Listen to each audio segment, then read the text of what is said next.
Hey there, and welcome back to my English space. So glad you could join me for another lesson. If this is your first time here trying to improve your English and also boost your confidence, you've found the perfect spot. I'm here to help you with whatever English matter you might be struggling with.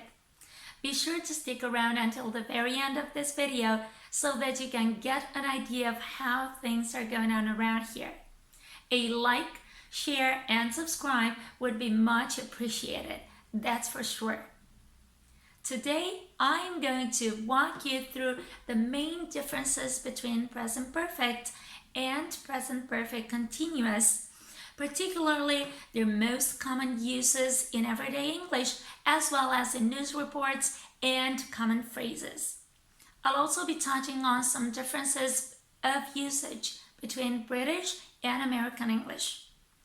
That's because I want you to get the complete picture and fully understand the difference between the two tenses and how they're used. I'll be dealing with the two tenses by comparing and contrasting them. So let's get started.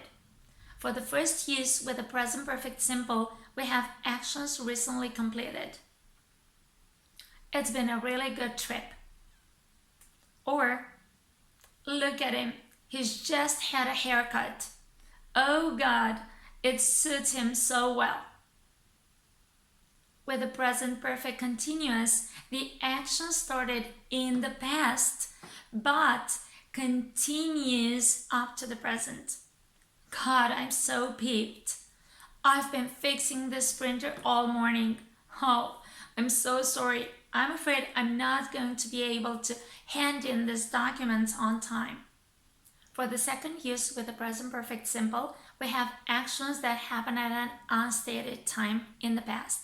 This means that the time isn't precisely mentioned in the sentence, so it doesn't appear.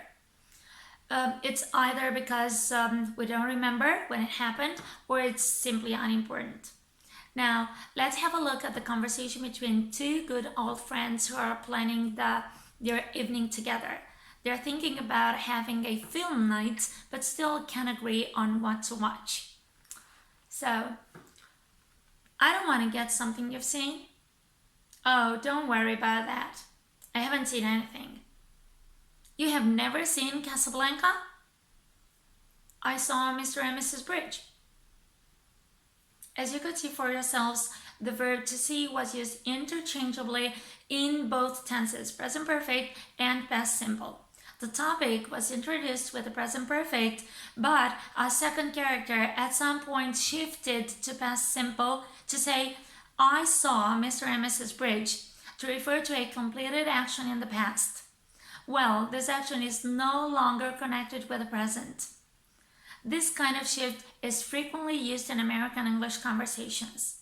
Which brings me to our initial thought regarding the ratio of usage between British and American English.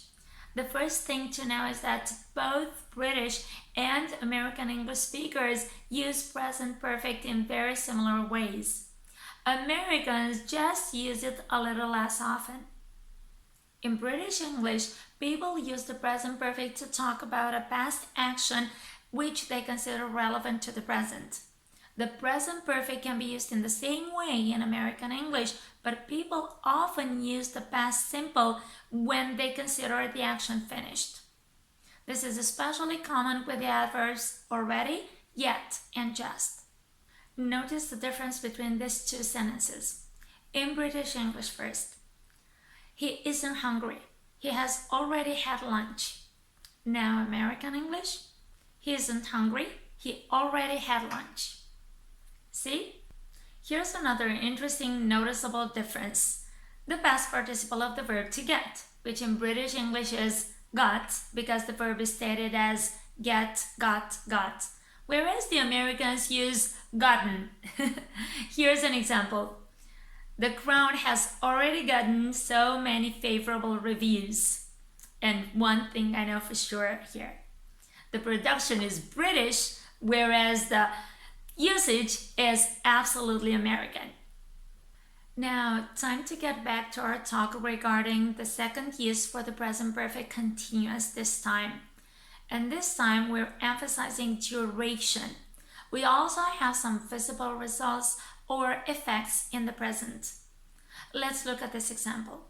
I've been explaining this maths problem for 5 minutes and she still fails to understand it. So just look at her face. She looks so puzzled. Let's move on to use number 3 for present perfect simple. And this expresses life experiences, changes, and achievements. I've never really fancied going skiing. She's put on 5 kilos since January. Her brother has won the silver medal in the junior chess championship.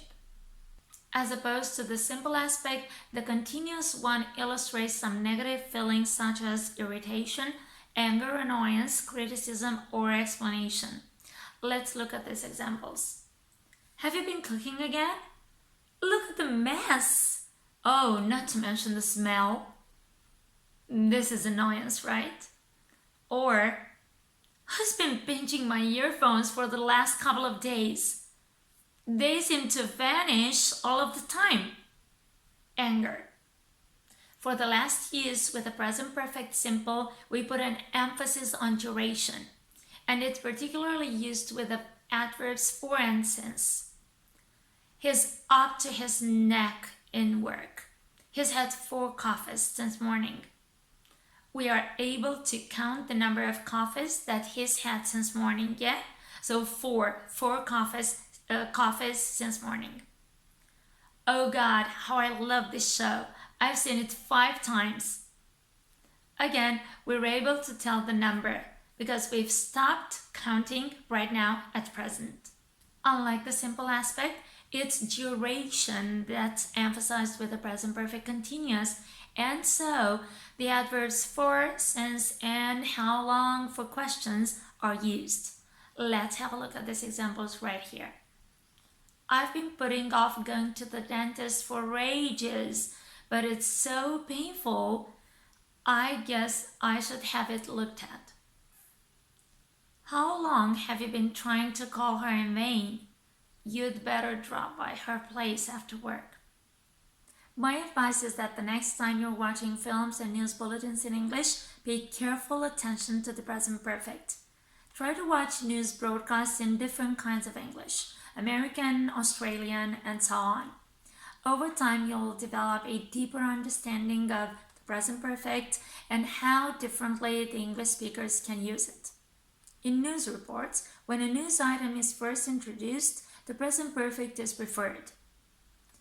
According to a study, many people have learned skills in lockdown. However, after that, we continue giving further details using the past simple tense. Due to the fact that they faced a different set of challenges that affected them in a unique way, they discovered unknown sides to their personality. Next, we can move on to the common phrases in which present perfect is quite frequently used. For example, we can use it in those questions that we ask people on a daily basis, such as, how has your day been? Or, how's your week been going? What have you been up to today? Yeah, and the answer may come depending on the day, of course. I've had a great or tough day. Yeah, I've had a great or a tough day.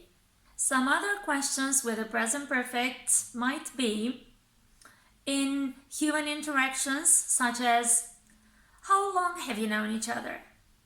Or, have the two of us met before?